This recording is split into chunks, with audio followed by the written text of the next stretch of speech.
Lá, então, vamos dar início à nossa exposição doutrinária de hoje. Antes de começarmos, acho que vai bem uma leitura do Evangelho segundo o Espiritismo, e nós buscamos aqui um texto que remete ao tema, que é a caridade. Um trecho que eu particularmente já li algumas vezes, que é um trecho que para mim é muito, muito bonito, um trecho muito, enfim, que soma bastante, nos ensina muito, que fala nos infortúnios ocultos. Eu tenho uma versão do Evangelho que é essa daqui. Para mim está na página 169. Então diz assim: nas grandes calamidades a caridade se manifesta, e vêem-se generosos impulsos para reparar os desastres. Mas, ao lado desses desastres gerais, há milhares de desastres particulares, que passam muitas vezes despercebidos, de pessoas que jazem sobre um catre sem se lamentarem. São a esses infortúnios discretos e ocultos que a verdadeira generosidade sabe ir e descobrir, sem esperar que eles venham pedir assistência. E o texto segue assim: Quem é? Quem é esta mulher de ar distinto, vestida de maneira simples mas cuidada, seguida de uma jovem vestida também modestamente? Entra numa casa de sórdida aparência, onde é conhecida sem dúvida, porque à porta a saúdam com respeito. Onde vai ela? Sobe até a mansarda. Lá mora uma mãe, de família cercada de filhos pequenos. À sua chegada, a alegria brilha.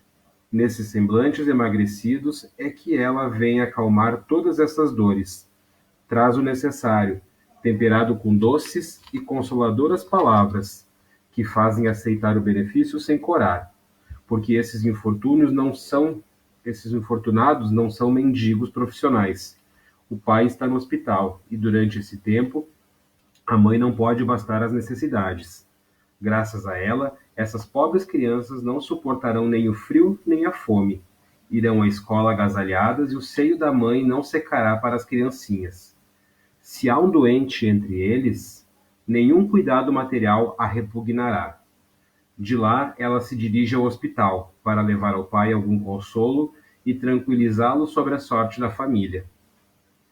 No canto da rua a espera uma viatura, verdadeira loja de tudo o que leva aos seus protegidos, que visita assim, sucessivamente. Não lhes pergunta nem sua crença, nem sua opinião, porque para ela todos os homens são irmãos e filhos de Deus. Terminada a excursão, ela se diz: comecei bem o meu dia. Qual é o seu nome? Onde ela mora? Ninguém o sabe. Para os infelizes é um nome que não revela nada, mas é o anjo de consolação. E à noite uma sinfonia de bênçãos se eleva para ela até o Criador. Católicos, judeus, protestantes, todos a bendizem. Então, com essa bela leitura do Evangelho segundo o Espiritismo, a gente pode dar por iniciada a nossa tarefa doutrinária de hoje com uma prece, elevando a Deus o nosso pensamento, agradecendo a Ele pela oportunidade de estarmos reunidos via internet para mais uma vez debater os ensinamentos do Cristo sob a ótica da doutrina espírita, que os espíritos amigos possam nos intuir, nos ajudar, para que possamos juntos compreender bem os ensinamentos desta tarde, que possa trazer a todos nós consolo, esclarecimento, auxílio nessa jornada. Obrigado, Senhor, e que assim seja.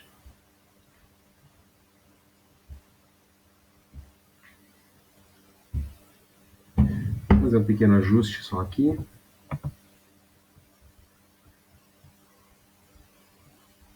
Pronto, vamos lá. Bom, a gente escolheu falar sobre caridade, mas caridade é um tema muito amplo. Caridade daria para a gente falar por horas e horas a fio, né? Tem muita coisa para falar sobre caridade. A gente aprende ao estudar a doutrina espírita, né, nos cursos, nos encontros, nos grupos de estudo, enfim, e até mesmo assim, ouvindo, preparando, fazendo palestras, a gente aprende que fora da caridade não há salvação. Isso é um ensinamento básico da doutrina espírita. E se engana muito quem prega, ou quem crê, ou quem diz, enfim, quem acredita que, por exemplo, fora da igreja não há salvação, ou que só na fé há salvação. Não. A salvação, a salvação em primeiro lugar, ela é uma salvação de nós mesmos. Nós temos que buscar nos salvarmos dos nossos erros, nos salvarmos das nossas imperfeições, dos nossos débitos. A gente aqui tem que ser salvo de nós mesmos. E isso não pode estar dentro de um templo, dentro de uma casa, dentro de uma redoma. Isso tem que estar aqui dentro, tem que estar no peito, tem que estar aqui e aqui o desejo de mudar, o desejo de ser salvo. A fé sozinha também não é suficiente. Só a fé não chega. A própria Bíblia, que é o livro mais antigo que remete ao cristianismo, nos diz que a fé sem obras é morta. Então não tem como a fé sozinha nos salvar. Não basta apenas ter fé. Bom, aí quando nós pensamos em caridade, né, quando a gente pensa nisso, nos vem à mente uma série de possibilidades. Quando se pensa em caridade, é possível pensar em muitas coisas. Dar uma esmola no semáforo, no sinal, na sinaleira, né? É possível ajudar moradores de rua, é possível doar roupas, calçados para quem precisa, pode ser num asilo, numa casa espírita, em qualquer lugar assim. Visitar idosos, visitar doentes, visitar crianças em orfanatos, enfim, a caridade pode ser vista em várias dessas atividades. Né? Para quem quer trabalhar em função do próximo, sempre existem possibilidades. Sempre há o que fazer. Sempre há alguém precisando de alguma coisa. Agora, a pergunta que eu faço e que a gente gostaria de se propor hoje é: quem é o próximo? Onde está o próximo? São duas perguntas. Onde está o próximo e quem é o próximo? Bom, estará ele nas ruas? Estará ele nos asilos? Estarão eles nos hospitais? Nos orfanatos, enfim? Será mesmo um rosto desconhecido na multidão? Será alguém que a gente não conhece bem, não conhece direito? Por muitas vezes, sim. Por muitas vezes, esse é o próximo. Esse é quem está precisando de ajuda, quem está precisando de alguma coisa. Ainda mais se a gente pensar nos dias de hoje, na realidade que vivemos aí com esse vírus amedrontando todo mundo. Talvez hoje o próximo mais próximo, hoje o próximo que mais necessita da nossa caridade, do nosso respeito, são as pessoas que estão trabalhando nos supermercados, nas farmácias, nos hospitais, né? E uma forma de demonstrar respeito e agir com caridade simples, muito fácil, que qualquer um poderia e deveria fazer, é usar uma máscara para se proteger e proteger o outro, e proteger o próximo, porque muitas vezes nós gozamos de saúde, ou achamos que gozamos de saúde, mas a gente não sabe do outro, né? Então, por respeito, por consideração, isso seria bacana. Porém, feito esse parênteses, né? Além disso, cabe aqui também um exame de consciência e até mesmo uma autoanálise para nós. Cabe olhar para dentro, olhar para o ambiente aonde nós estamos inseridos. Há uma velha máxima dentro da doutrina espírita, que é muito verdadeira, que nos diz que nós nascemos exatamente no lar que precisamos, vestimos o corpo físico que merecemos, temos os recursos financeiros coerentes com as nossas necessidades, nem mais, nem menos, mas o justo para as nossas lutas terrenas. Escolhemos o nosso ambiente de trabalho espontaneamente para nossa realização. Trazemos para perto de nós os nossos parentes e amigos, conforme a nossa afinidade. Então, olha que interessante isso. Por diversas vezes, meus irmãos, o próximo que precisa de ajuda está dentro de casa, está conosco. O nosso parente, o nosso amigo, é alguém que está por aqui. Muitas vezes é o próximo, muito mais próximo do que a gente imaginava. No Evangelho, a gente tem mais uma passagem que é muito interessante, que nos ajuda a entender bem isso.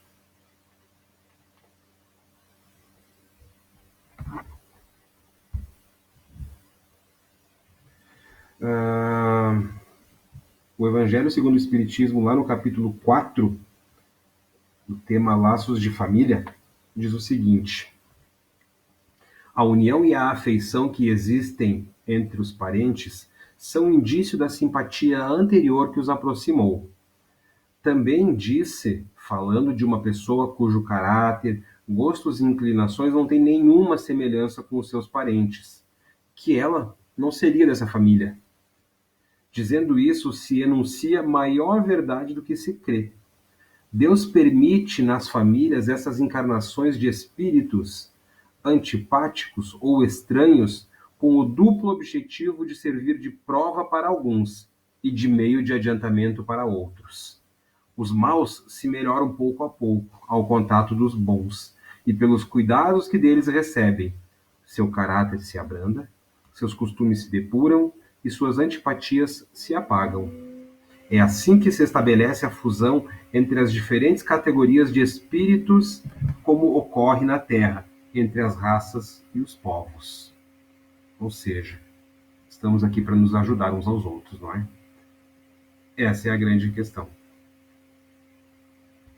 Bom, voltando para o nosso raciocínio aqui, voltando para a nossa reflexão, a gente recorre também a um outro momento da doutrina espírita. Um segundo grande movimento da doutrina foi a encarnação de Chico Xavier, aqui no Brasil, né, na pátria do Evangelho, nos dando voz, nos dando vida aos ensinamentos. E Emmanuel, através de Chico, nos disse certa vez que a luta em família é parte fundamental do nosso processo de melhora e evolução, e que antes de pensarmos em ajudar multidões, temos que pensar em ajudar aquelas 5 ou 10 pessoas que se juntam a nós em família. Todos nós temos o desejo de ajudar o mundo, de fazer diferença, mas muitas vezes quem mais precisa está do nosso lado. E é isso que Emmanuel nos lembra aqui. Ajudar aquelas 5 ou 10 pessoas que se juntaram a nós em família. Talvez elas precisem de muito mais. E é dentro da nossa casa que muitas vezes a gente é convidado a exercer a piedade, sabe? Saindo do discurso e indo para a prática cristã, colocando em prática aquilo que a gente estuda, aquilo que a gente aprende, como verdadeiros discípulos de Jesus, né? Como verdadeiros seguidores dos seus ensinamentos de amor e aliviando o sofrimento, as aflições de quem está por perto. Quantas vezes, se a gente parar e pensar, quantas vezes nós somos tomados de surpresa quando alguém da família, quando alguém perto, cai em desânimo e muitas vezes se entrega a uma depressão, por exemplo. Alguns uma depressão mais leve, outros uma depressão profunda, cada um sofre à sua maneira, né? Ou ainda pior, às vezes a gente fica estarrecido, a gente fica até assustado, surpreso de ver alguém próximo, aquele filho tímido, aquela pessoa que era mais retraída, quando a gente vê, ela está em meio a vícios, que podem ser os mais diversos, drogas lícitas ou ilícitas, e de qualquer forma, escravo desse vício, sofrendo e muitas vezes até destruindo as bases de um lar. Né? Agora, por que é que a gente é tomado de surpresa algumas vezes por fatos? Aqui a gente citou dois, poderia citar tantos outros problemas que as famílias enfrentam, né? Mas a gente citou dois. Mas e por que que muitas vezes a gente é pego de surpresa por isso? Bom, algumas vezes porque a gente não olha para dentro de casa. A gente está tão preocupado com o trabalho, com pagar conta, com futebol, com política, com trabalho social fora de casa. A gente está tão preocupado e tão envolvido com outras coisas que a gente esquece de olhar para quem está perto. É uma triste realidade. Muitas vezes a gente espera, mas por que, que ele nunca me pediu ajuda? Por que, que ele nunca pediu um amparo? Isso pode ser um problema.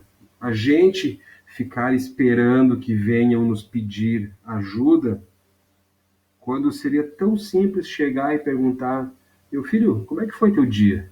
Me conta o que te aconteceu hoje, como é que foi a tua rotina, como é que foi teu trabalho, como é que foi a escola, como é que foi a faculdade, enfim, né? Ser proativos. Meus amigos, os desafios de hoje são ainda maiores com internet, com convívios. Parece que a situação do mundo, a gente às vezes tem a impressão que está ficando até pior.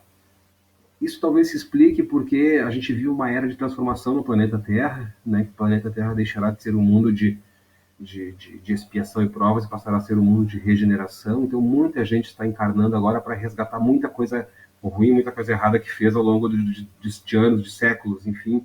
Então, a gente vê muita gente endividada reencarnando. Provavelmente nós somos alguns desses muito endividados, porque senão nós não estaríamos aqui reunidos falando em se melhorar, né? Mas, enfim, a gente tem que buscar trabalhar nisso. Outra face interessante da caridade, a gente buscou inspiração num livro chamado Casamento, Término e Reconstrução, da autora Maria Teresa Maldonado. Aqui nós somos convidados a uma reflexão muito interessante, que também tem a ver com caridade, que precisamos a pensar nos novos formatos de família que surgem já há algum tempo, já há alguns muito bons anos, né, mas que é cada vez mais frequente, que são quando os casais se separam e muitas vezes acabam casando de novo, e aí se junta filho de um casamento com o filho do outro, o filho de um com o filho do outro, e depois vem novos filhos juntos, e há um choque muitas vezes um choque de valores, um choque de costumes, de gosto, de caráter, e aí vira um grande desafio saber conviver com isso em família, né? A família dita tradicional fica de lado, mas essas famílias criadas, elas acabam sendo um grande exercício de paciência, resignação, engrandecimento, respeito, aprendizado, enfim. É uma grande oportunidade para pensar. E é uma realidade. Outra realidade que a gente também não pode deixar de encarar, e eu até me arrisco a tocar nesse tema, porque ele é um tema que pode ser polêmico, são das famílias formadas por casais do mesmo sexo. A gente encontra inúmeras pessoas nessa condição que têm uma estrutura emocional, sentimental e até material muito melhores do que muitos casais ou famílias tradicionais.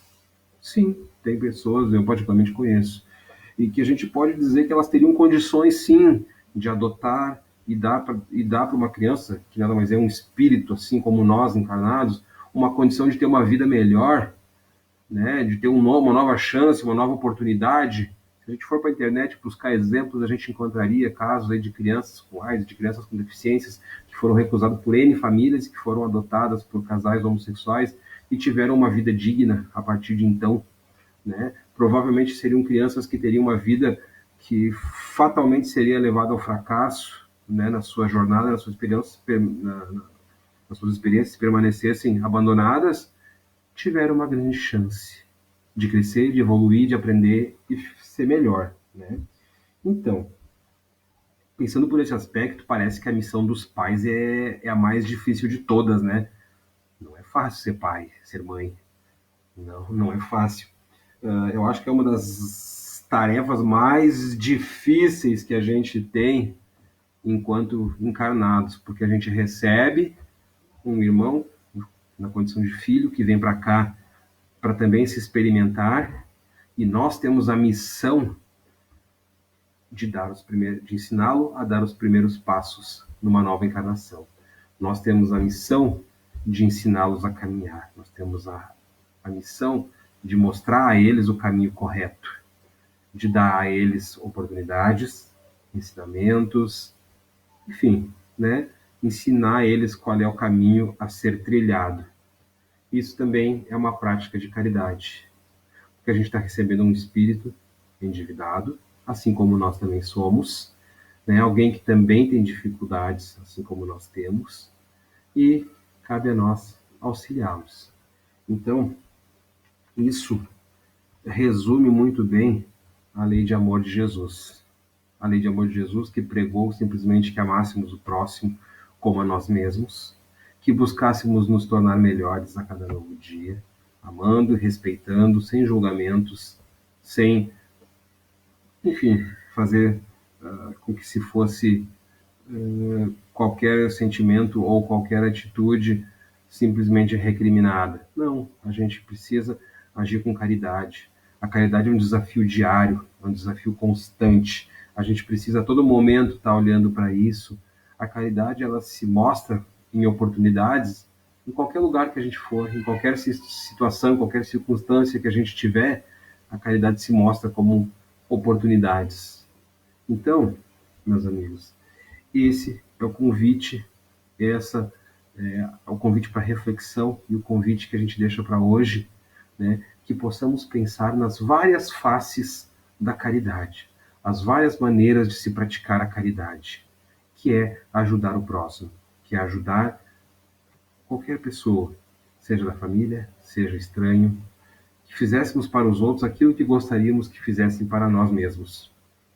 Então, meus amigos, meus irmãos, eu agradeço de coração a paciência, agradeço pela oportunidade de estar entrando nos lares de vocês, de estar conversando com vocês sobre um tema tão importante, tão rico, que a gente poderia conversar durante bastante tempo, mas hoje a gente já fez um bom começo. Então, como forma de agradecimento, eu convido a todos que a gente possa fazer mais uma prece a Deus para agradecer este momento e depois vamos aproveitar esse lindo dia de sol com as nossas famílias, ok?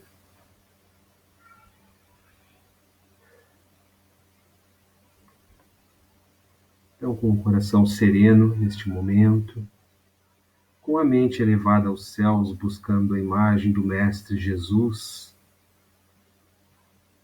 agradecemos a Deus, nosso Pai, a Jesus, nosso irmão maior, pela oportunidade de estarmos aqui neste sábado à tarde, com saúde, com disposição, para falar das coisas do cristianismo, para falar sobre a caridade, sobre o amor, sobre aquilo que realmente é importante em nossas vidas e que realmente tem valor, que é o bem viver e o bem conviver. Te agradecemos, Senhor, por essa doutrina espírita que veio nos trazer tanto consolo e esclarecimento. Te agradecemos pelos bons exemplos que se mostram a cada dia. Te agradecemos, Senhor, por tudo quanto nos é dado. Te pedimos tão somente que possa estar conosco, com nossos familiares e nossos amigos, protegendo a nossa caminhada, a nossa jornada, e que juntos possamos, em família, em amigos, entre irmãos da humanidade, vencer os desafios que se colocam e que possamos nos tornar melhores a partir disso. Obrigado, Senhor, e que assim seja. Um abraço a todos, um ótimo final de semana, fiquem com Deus.